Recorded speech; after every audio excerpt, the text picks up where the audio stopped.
Welcome to the last breakfast. Please enjoy the video.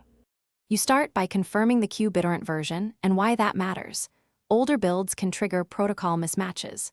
Once done, restart Qbittorrent and your router to clear transient network locks. This often restores connections instantly. Make sure to disable any VPN or proxy temporarily because routing changes commonly break peer discovery. If you see permission errors, run Qbittorrent as administrator to test access. These initial moves separate simple causes from deeper configuration faults. Next, focus on the core settings that cause persistent errors.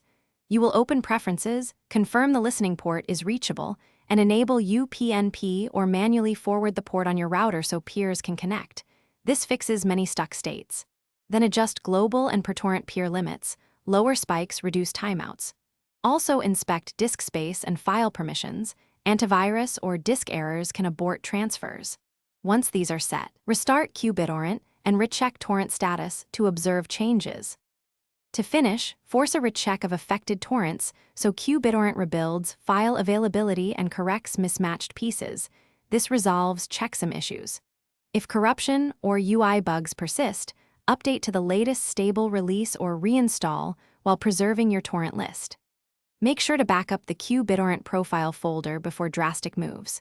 If you still have errors, collect the application logs and try a fresh profile restore.